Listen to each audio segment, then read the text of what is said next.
ನಮಸ್ತೆ ಸ್ನೇಹಿತರೆ. ಒಮ್ಮೆ ಲಕ್ಷ್ಮಿ ಮತ್ತು ದರಿದ್ರ ಎಂಬ ಇಬ್ಬರು ಸಹೋದರಿಯರಿದ್ದರು. ಲಕ್ಷ್ಮಿ ಸಂಪತ್ತಿನ ದೇವತೆಯಾಗಿದ್ದರೆ ದರಿದ್ರ ಬಡತನದ ದೇವತೆಯಾಗಿದ್ದಳು. ಅವರು ನಿಜವಾದ ಸಹೋದರಿಯರಾಗಿದ್ದರೂ ಇತರರೊಂದಿಗಿನ ಅವರ ನಡವಳಿಕೆ ಮತ್ತು ಸ್ವಭಾವವು ಸಂಪೂರ್ಣವಾಗಿ ಭಿನ್ನವಾಗಿತ್ತು. ಲಕ್ಷ್ಮಿ ಬೆಳಗ್ಗೆ ಬೇಗನೆ ಎದ್ದಳು. ಅವಳು ನಿಯಮಿತವಾಗಿ ಸ್ನಾನ ಮಾಡುತ್ತಿದ್ದಳು. ಅವಳು ನಿಯಮಿತವಾಗಿ ದೇವರನ್ನು ಸ್ಮರಿಸುತ್ತಿದ್ದಳು. ಅವಳು ನಗುತ್ತಿರುವ ಮುಖದೊಂದಿಗೆ ತನ್ನ ದಿನನಿತ್ಯದ ಕೆಲಸದಲ್ಲಿ ತೀವ್ರ ಆಸಕ್ತಿಯನ್ನು ತೋರಿಸುತ್ತಿದ್ದಳು. ಅವಳು ಎಲ್ಲರೊಂದಿಗೆ ಸ್ನೇಹ ಬೆಳೆಸಿಕೊಂಡಳು ಮತ್ತು ತಡರಾತ್ರಿಯವರೆಗೆ ಕೆಲಸ ಮಾಡುತ್ತಿದ್ದಳು. ದರಿದ್ರ ತುಂಬ ಸೋಮಾರಿಯಾಗಿದ್ದಳು. ಅವಳು ತುಂಬ ತಡವಾಗಿ ಎದ್ದಳು. ಅವಳು ಸ್ನಾನ ಮಾಡಲಿಲ್ಲ. ಬಟ್ಟೆ ಒಗೆಯುವುದು ಅವಳಿಗೆ ಅಪರೂಪದ ಸಂದರ್ಭವಾಗಿತ್ತು. ಅವಳು ತುಂಬ ಅಸಭ್ಯಳಾಗಿದ್ದಳು. ಅವಳು ಅಷ್ಟೇ ಚೆಲ್ಲಾಟವಾಡುವವಳು ಮತ್ತು ಯೋಚಿಸುವವಳು. ಕ್ರೌರ್ಯ ಮತ್ತು ಭಯ ಅವಳಿಗೆ ಸಹಜ. ಅವಳು ಸಾಮಾನ್ಯವಾಗಿ ಸುಳ್ಳು ಹೇಳುತ್ತಿದ್ದಳು ಮತ್ತು ಇತರರನ್ನು ಮೋಸಗೊಳಿಸುತ್ತಿದ್ದಳು. ಬೀದಿಯಲ್ಲಿ ಪುರುಷರು ಅವಳನ್ನು ಯಾವಾಗಲೂ ದ್ವೇಷಿಸುತ್ತಿದ್ದರು. ಲಕ್ಷ್ಮೀದೇವಿಯನ್ನು ಕೃಷ್ಣ ಪರಮಾತ್ಮನು ತುಂಬ ಇಷ್ಟಪಟ್ಟನು ಮತ್ತು ಅವನು ಅವಳನ್ನು ಸಂತೋಷದಿಂದ ಮದುವೆಯಾದನು. ದಾರಿದ್ರ ಒಬ್ಬಂಟಿಯಾಗಿ ಉಳಿದಳು. ಅವಳು ದುಃಖಿತಳಾದಳು.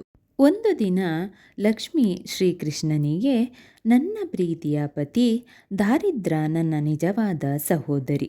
ಅವಳು ಒಂಟಿ. ಈಗ ಅವಳು ಸಾಕಷ್ಟು ಬೆಳೆದಿದ್ದಾಳೆ. ದಯವಿಟ್ಟು ಅವಳ ಮದುವೆಗೆ ವ್ಯವಸ್ಥೆ ಮಾಡಿ. ನಮ್ಮ ಸಮಾಜದಲ್ಲಿ ಅವಿವಾಹಿತ ಮಹಿಳೆಯ ಜೀವನ ಕಷ್ಟಕರವಾಗಿದೆ ಎಂದು ಹೇಳಿದಳು. ಶ್ರೀಕೃಷ್ಣ ಪರಮಾತ್ಮ, ನನ್ನ ಪ್ರೀತಿಯೇ, ನಿನ್ನ ಚಿಂತೆ ಸಮರ್ಥನೀಯ. ಆದರೆ ಅವಳನ್ನು ಮದುವೆಯಲ್ಲಿ ಯಾರು ಸ್ವೀಕರಿಸುತ್ತಾರೆ?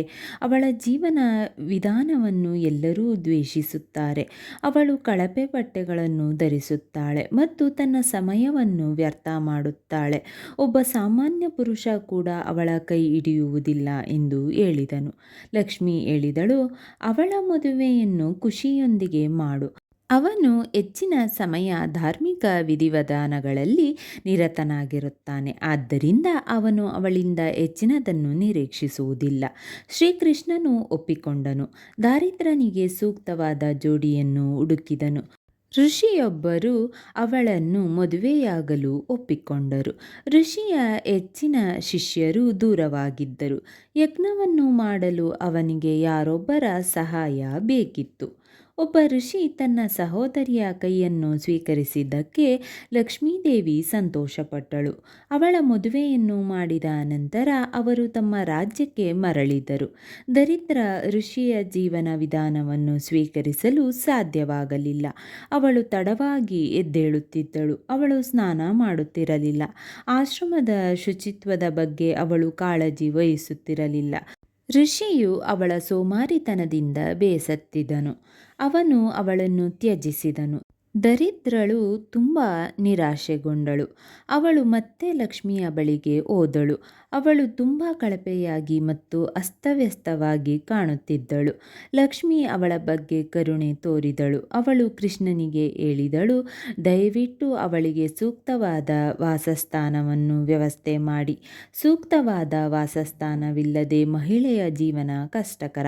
ಅಭ್ಯಾಸಗಳು ಸಾಯುವುದು ಕಷ್ಟ ಎಂದು ನನಗೆ ತಿಳಿದಿತ್ತು. ಆದರೆ ಈ ಜಗತ್ತಿನಲ್ಲಿ ಬದುಕುವ ಹಕ್ಕು ಅವಳಿಗೆ ಇದೆ. ಶ್ರೀಕೃಷ್ಣನು ಲಕ್ಷ್ಮಿಯ ಕೋರಿಕೆಯನ್ನು ಸ್ವೀಕರಿಸಿದನು. ಮೂವರು ಒಟ್ಟಿಗೆ ಭೂಮಿಗೆ ಬಂದನು. ಕೃಷ್ಣನು ಒಂಟಿಯಾದ ಮೂಲೆಯಲ್ಲಿ ಒಂದು ಅರಳಿ ಮರವನ್ನು ಗುರುತಿಸಿದನು. ಅವರು ಆ ಮರದ ಬಳಿಗೆ ಹೋದರು. ಶ್ರೀಕೃಷ್ಣನು ದಾರಿದ್ರಳಿಗೆ, ನೀನು ಈ ಮರದ ಕೆಳಗೆ ವಾಸಿಸಬಹುದು. ಇದು ನಿನ್ನ ಸ್ವಭಾವಕ್ಕೆ ಸೂಕ್ತವಾದ ಏಕಾಂತ ಸ್ಥಳ. ನೀನು ಈ ಸ್ಥಳವನ್ನು ಪ್ರತಿದಿನ ಸ್ವಚ್ಛಗೊಳಿಸಬೇಕಾಗಿಲ್ಲ. ಯಾರೂ ಈ ಸ್ಥಳಕ್ಕೆ ಭೇಟಿ ನೀಡುವುದಿಲ್ಲ. ನೀನು ಬಯಸಿದಂತೆ ಬದುಕಬಹುದು. ದಾರಿದ್ರ ಹೇಳಿದಳು, ನನಗೆ ಒಂಟಿ ಜೀವನ ಬೇಸತ್ತಿರುತ್ತದೆ. ಒಂಟಿತನವು ದೆವ್ವಗಳ ವಾಸಸ್ಥಾನ. ದಯವಿಟ್ಟು ನನ್ನ ಸಹೋದರಿ ಲಕ್ಷ್ಮಿಯೊಂದಿಗೆ ಆಗಾಗ್ಗೆ ನನ್ನನ್ನು ಭೇಟಿ ಮಾಡಿ. ಶ್ರೀಕೃಷ್ಣನು ಒಪ್ಪಿಕೊಂಡನು. ಪ್ರತಿ ಶನಿವಾರ ಲಕ್ಷ್ಮಿಯೊಂದಿಗೆ ತಾನು ಅಶ್ವತ್ಥ ವೃಕ್ಷವನ್ನು ಭೇಟಿ ಮಾಡಿ ಅಲ್ಲಿ ತಂಗುವುದಾಗಿ ಅವನು ಅವಳಿಗೆ ಮಾತು ಕೊಟ್ಟನು. ಅಂದಿನಿಂದ ಜನರು ಪ್ರತಿ ಶನಿವಾರ ಅಶ್ವತ್ಥ ವೃಕ್ಷಕ್ಕೆ ಭೇಟಿ ನೀಡುತ್ತಾರೆ. ಶನಿವಾರದಂದು ಶ್ರೀಕೃಷ್ಣ ಮತ್ತು ಲಕ್ಷ್ಮಿ ಆ ಮರದಲ್ಲಿ ವಾಸಿಸುತ್ತಾರೆಂದು ತಿಳಿದಿದ್ದರೂ ಅವರು ಅದಕ್ಕೆ ನೀರು ಹಾಕಿ ಪ್ರಾರ್ಥನೆ ಸಲ್ಲಿಸುತ್ತಾರೆ. ನಿಮ್ಮ ಮನೆಗೆ ಧನಲಕ್ಷ್ಮಿ ಆಗಮನವಾಗಬೇಕಾದರೆ ಪ್ರತಿ ಶುಕ್ರವಾರ ಪೂಜೆ ಮಾಡುವ ಸಮಯದಲ್ಲಿ ಈ ಮಂತ್ರವನ್ನು ಪಠಿಸಿ. ಲಕ್ಷ್ಮಿಯನ್ನು ಪೂಜಿಸುವಾಗ ಮತ್ತು ಸ್ತೋತ್ರಗಳನ್ನು ಪಠಿಸುವಾಗ ಈ ಮಂತ್ರವನ್ನು ಪಠಿಸುವುದರಿಂದ ಹಣದ ಸಂಬಂಧಿತ ಸಮಸ್ಯೆಗಳಿಂದ ಮುಕ್ತರಾಗುತ್ತೀರಿ. ಮಂತ್ರ ಈ ರೀತಿ ಇದೆ: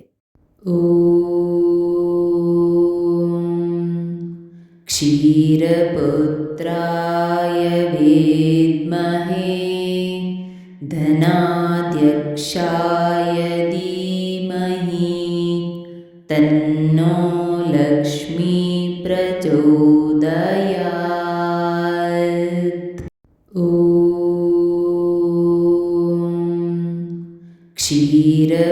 क्षीरपुत्राय विद्महे धनाध्यक्षाय धीमहि तन्नो लक्ष्मी प्रचोदयात्।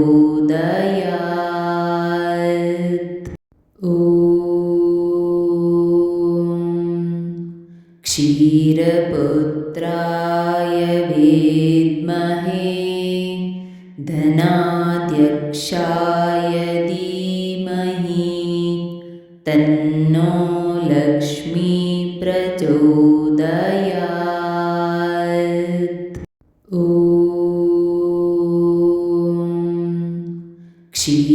क्षीरपुत्राय विद्महे धनाध्यक्षाय धीमहि तन्नो लक्ष्मी प्रचोदयात्।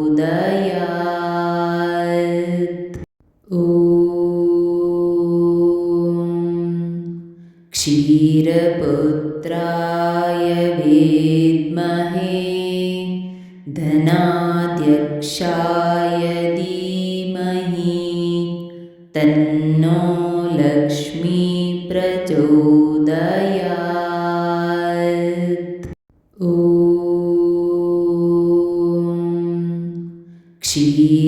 क्षीरपुत्राय विद्महे धनाध्यक्षाय धीमहि तन्नो लक्ष्मी प्रचोदयात्। ಸ್ನೇಹಿತರೆ, ಈ ವಿಡಿಯೋ ಇಷ್ಟವಾದಲ್ಲಿ ಲೈಕ್, ಶೇರ್ ಆ್ಯಂಡ್ ಕಾಮೆಂಟ್ ಮಾಡಿ. ಮುಂದಿನ ವಿಡಿಯೋಸ್ಗಳಿಗಾಗಿ ಚಾನಲ್ ಅನ್ನು ಸಬ್ಸ್ಕ್ರೈಬ್ ಮಾಡಿ. ಧನ್ಯವಾದಗಳು.